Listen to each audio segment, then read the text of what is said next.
Bet you saw the outfit and thought you stumbled onto another golf tutorial, right? Well, not today.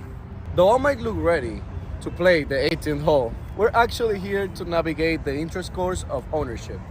While I won't be teaching you how to improve your swing, I promise you this lesson will be a all-in-one for understanding the importance of ownership in the workplace, and specifically when it comes to its impact on employees' empowerment. And guess what? It's not just me on this teaching journey today. Today, we'll have a squad full of experts on the field to help us explore this topic. Now, let's get into the real deal.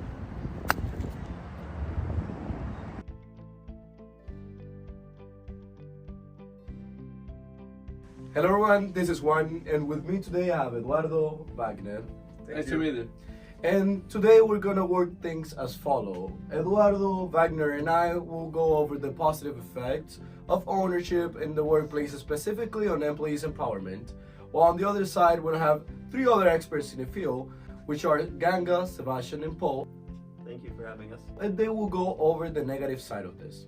At the end, we're all gonna come to a conclusion to figure out what's the best practice of ownership to increase your employees' empowerment in the workplace. Let's dive into it. From the 1990s, companies saw employee compensation systems as means to solve principal agency issues, this aligning employee interest with the stakeholders. Those compensations could take the form of direct cash compensation, stocks, phantom shares, and stock options. The latter was booming during the dot-com boom by the end of the 90s. But don't get confused.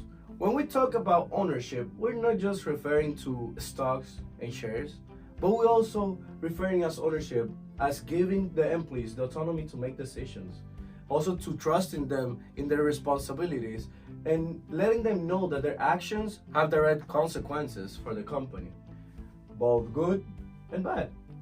Absolutely, Juan. And research has consistently shown that when employees feel a sense of ownership, they are more committed to their roles. Actually, they display more satisfaction and they go the extra mile. One specific research, actually, with 40K employees in 14 companies, as far as I remember, shows that employee stock option plans had positive effects on absenteeism, turnover, loyalty, and work effort when it is combined, and put attention to this, when it is combined with high performance work policies, low levels of supervision, and fixed wages that are above market level. It's like this. When you own a house, you probably take more care of it rather than just renting. The same psychology applies in the workplace. When you feel like you're part of something and you have the stake on it, you go for the success. You're more invested. And adding to your insights, Eduardo, a research with a sample of more than 230,000 companies in the US that applied for the 100 best places to work showed that companies that implemented shared equity compensation also have policies that allow greater employee participation in the decision making and greater information sharing than other firms. I found their arguments very interesting, but here's the catch. It's not just about giving employees more responsibility and hoping for the best. Companies should implement the right systems to support the sense of ownership. Open communication, feedback, and proper training are essential for this to happen. On research based on qualitative data, it was found that employees' experiences with ownership evolve as the companies transition from a small entrepreneurial company to a public company.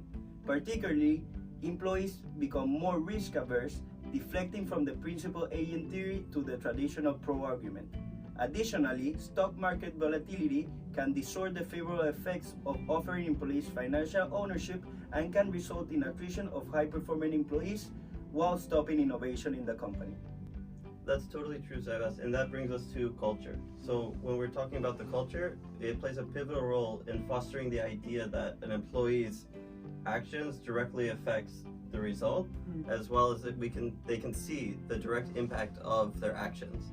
So further research argues that participation does not always follow ownership, and the company's culture practices might influence workers' engagement and decision making. Other research shows that the level of seniority is also a key component when designing a compensation system because the level of risk aversion from top level to entry level may differ.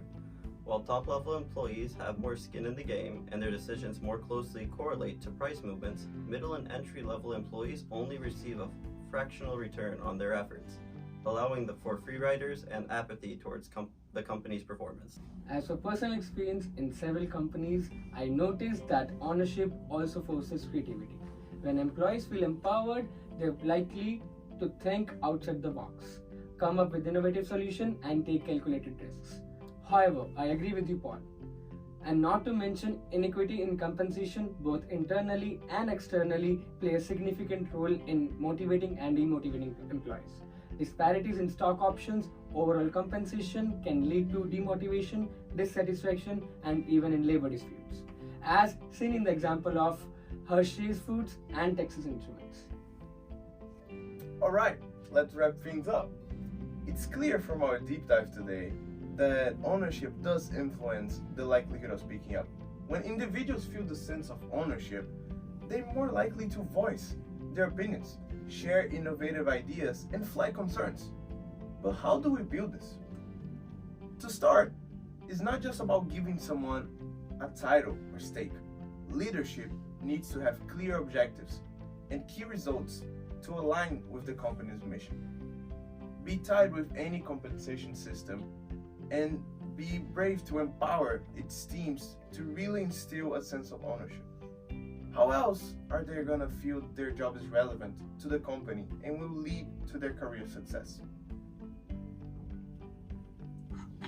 Totally agree with you, Wagner, but there's a big disclaimer there with regards to equity compensation.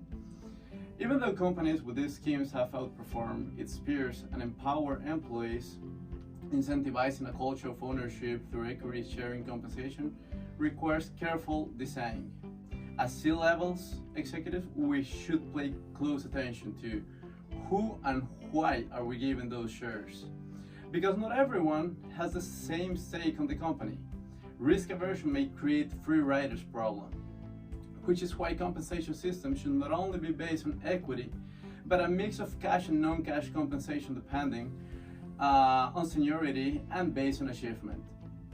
Also, when considering equity sharing compensation, be mindful to give enough stake to the recipient in order for the agency theory to work.